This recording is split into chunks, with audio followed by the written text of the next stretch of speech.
তো আজকের ভিডিও আমাদের আলোচ্য বিষয় হচ্ছে ক্যান্সার এবং অঙ্কোজেন। তো ক্যান্সার কি?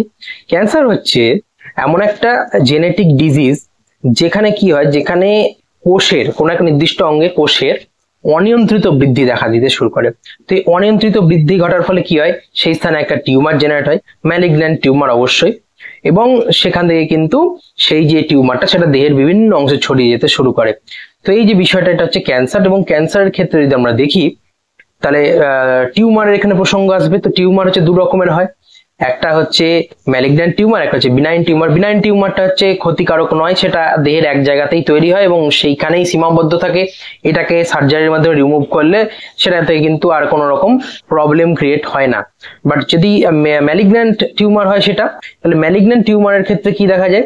তো প্রথমত এই ম্যালিগন্যান্ট টিউমারটা যখন জেনারেট হচ্ছে সেই সময় ল্যাটেন্ট ফেজ থাকে, অর্থাৎ সেই সময় তাদের কোনো সিমটম দেখা যায় না প্রথম দিকে, এবং তার পরবর্তীতে তাদের যখন সংখ্যা বাড়তে থাকে এবং সেটা বিভিন্ন কলাকোষের মানে অন্যান্য বিভিন্ন অঙ্গে যখন ছড়িয়ে যেতে শুরু করে, সেই যে বিষয়টা সেটা বলে মেটাস্টেসিস, এবং সেটা কিন্তু ক্যান্সার ক্রিয়েট করতে পারে। এবং এই যে ম্যালিগন্যান্ট টিউমার, সেটার কিন্তু অ্যাঞ্জিওজেনেসিসের একটা ক্ষমতা রয়েছে। অ্যাঞ্জিওজেনেসিস বলতে নতুন ব্লাড ভেসেল ফরমেশনের যে বিষয়টা, সেটার কিন্তু ক্ষমতা রয়েছে। তো এই যে ক্যান্সার, এটা বিভিন্ন ধরনের হয়ে থাকে।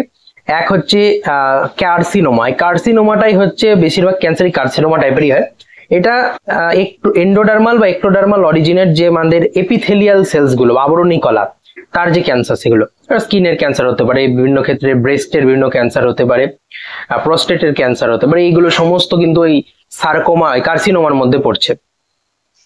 আর তারপর হচ্ছে সার্কোমা। সার্কোমা হচ্ছে বোন, কার্টিলেজ বা বিভিন্ন ধরনের যে কানেকটিভ টিস্যু হয়, যোগ কলা, তার যে ক্যান্সার, সেগুলোকে বলা হয় সার্কোমা। এরপর হচ্ছে যেটা হচ্ছে লিউকেমিয়া। লিউকেমিয়া হচ্ছে কি, আমাদের যে বোন ম্যারো অর্থাৎ যে অস্থি মজ্জা, সেটার যখন ক্যান্সার হয় তখন হোয়াইট ব্লাড সেলের অস্বাভাবিক পরিমাণে প্রোডাকশন হয়, এবং এছাড়া রেড ব্লাড সেলের প্রোডাকশনকেও কিছুটা পরিমাণে এটা ক্ষতিগ্রস্ত করে, যেটা হচ্ছে লিউকেমিয়া। আর লিম্ফোমা বলে একটা রোগ হয়, লিম্ফোমা বলে একটা ধরনের ক্যান্সার হয়। লিম্ফোমা ক্যান্সারটা হচ্ছে যখন লিম্ফ নোড মানে হচ্ছে যে আমাদের লসিকা গ্রন্থিগুলো হয়, সেগুলোর কোনো জায়গায় যদি ক্যান্সার হয় তখন সেটাকে বলা হয় লিম্ফোমা। এছাড়া কি রয়েছে? এছাড়া আমাদের বোন ম্যারোতে যে প্লাজমা সেলস বা মায়েলোসাইটস কোষ থাকে, সেগুলোর যদি ক্যান্সার হয় তাকে বলে মায়োলোমা।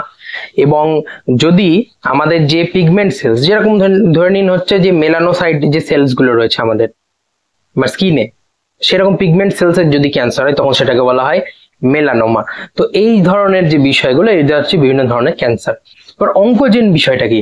এই অঙ্কোজেন হচ্ছে যে জিন থেকে যে প্রোটিন তৈরি হয়, এবং সেই প্রোটিনগুলো কি করে, এই অঙ্কোজেন থেকে যে প্রোটিনগুলো তৈরি হয়, এই প্রোটিনগুলো কি কোনো কোষের যে অ্যাবনর্মাল প্রলিফারেশন মানে অস্বাভাবিক পরিমাণে তাদের সংখ্যা বৃদ্ধি যে বিষয়টা, এটাকে প্রমোট করে বা ত্বরান্বিত করে বা এটাতে ঘটায়, সে সমস্ত জিনগুলো অঙ্কোজেন। মানে অঙ্কোজেন বলতে যে সমস্ত জিনগুলোর কোষের অস্বাভাবিক বা অনিয়ন্ত্রিত বৃদ্ধি ঘটানোর ক্ষমতা রয়েছে, সেই সমস্ত জিন, মানে যেই জিনগুলো কি করে ক্যান্সার সৃষ্টি করতে পারে, সেগুলোকে বলে অঙ্কোজেন। তো প্রকৃতপক্ষে এগুলো প্রোটো অঙ্কোজেন থেকে তৈরি হয়।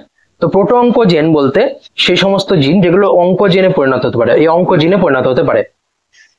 তাহলে এই প্রোটো অঙ্কোজিন গুলো বেসিক্যালি বিভিন্ন কোষের, মানে আমাদের যে বিভিন্ন কোষ রয়েছে সেগুলোর প্রলিফারেশন মানে সেগুলোর যে সংখ্যা বৃদ্ধি, এইগুলোর নিয়ন্ত্রক হিসাবে কিন্তু কাজ করে থাকে। এবং এইগুলোর যখন কোনো রকম ভাবে কোনো মিউটেশন হয়, তখন কিন্তু সেটা অঙ্কোজিনে পরিণত হয়, এবং অঙ্কোজিন কিন্তু টিউমার মানে ম্যালিগন্যান্ট টিউমার এবং তারপরে সেটা ক্যান্সার সৃষ্টি করতে পারে। তো অঙ্কোজিনের ক্ষেত্রে যদি আমরা দেখি, এই অঙ্কোজিনের ক্ষেত্রে এই যে প্রোটো অঙ্কোজেনটা অঙ্কোজেনে কিভাবে রূপান্তরিত হয়, তো প্রোটো অঙ্কোজেনটা বিভিন্ন প্রসেসের মাধ্যমে, পয়েন্ট মিউটেশনের মাধ্যমে সেটা রূপান্তরিত হতে পারে। পয়েন্ট মিউটেশন বলতে কোনো একটা বেস পেয়ার, সেটা সাবস্টিটিউশন হলো, সেখানে কোনো একটা মিউটেশন হলো, তাহলে সেক্ষেত্রে অঙ্কোজেনে পরিণত হতে পারে প্রোটো অঙ্কোজেনটা। দ্বিতীয়ত হচ্ছে যে ক্রোমোজোমাল ট্রান্সলোকেশন, কোনো একটা ক্রোমোজোমের একটা নির্দিষ্ট পার্ট যার মধ্যে প্রোটো অঙ্কোজেনটা আছে, সেটা অন্য একটা ক্রোমোজোমে গিয়ে স্থানান্তরিত হয়ে গেল, তাহলে সেটা কিন্তু অঙ্কোজেনে পরিণত হয়ে যেতে পারে। তো এইরকম পদ্ধতিগুলো রয়েছে।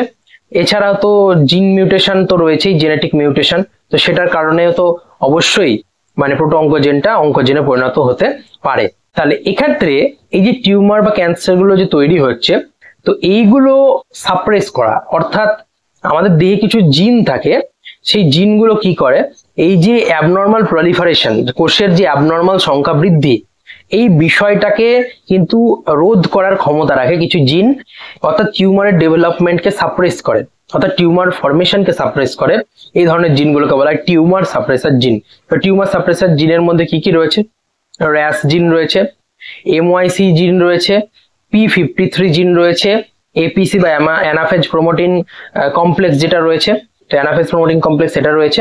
তো এইরকম ধরনের আরবি বা রেটিনোব্লাস্টোমা রয়েছে। এই ধরনের যে বিভিন্ন জিনগুলো রয়েছে এগুলো কিন্তু টিউমারকে সাপ্রেস করতে পারে, অর্থাৎ বিভিন্ন পদ্ধতির মাধ্যমে এটা কোষের অ্যাবনর্মাল প্রলিফারেশন, অস্বাভাবিক বৃদ্ধিকে কিন্তু নিয়ন্ত্রণ করে থাকে।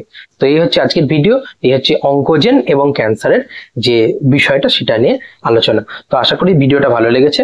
যদি ভালো লাগে তাহলে অবশ্যই চ্যানেলটি সাবস্ক্রাইব করুন এবং লাইক এবং শেয়ার করুন।